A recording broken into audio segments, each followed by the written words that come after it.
As beautiful as the other islands is this picturesque land worth visiting too.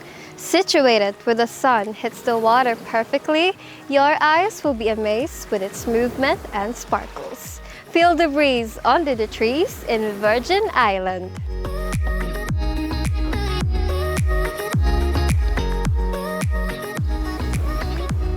This used to be untouched and barely visited, kaya tinawag na Virgin Island, and hindi na rin napalitan. Kaya ngayong may mga bisita na, meron na ding mga tables for picnic.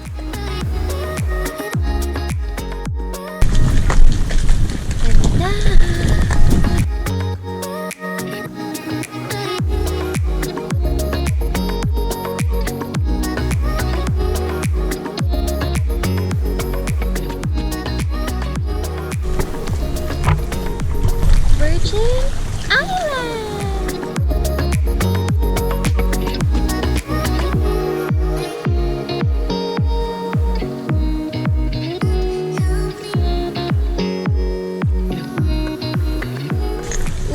There are benches dito. Pwedeng mag-picnic, mag-relax. Ganda!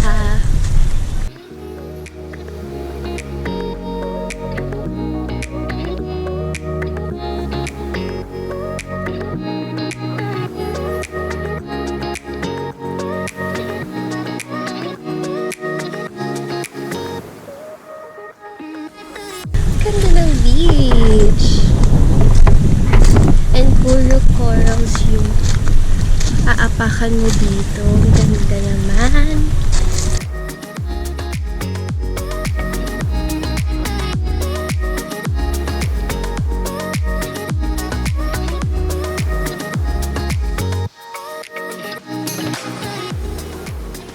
Breathe in the fresh air and live in your moment in fantasy like a mermaid in a magical cave.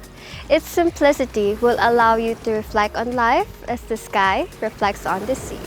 You'll find more reasons to love life when you visit this island.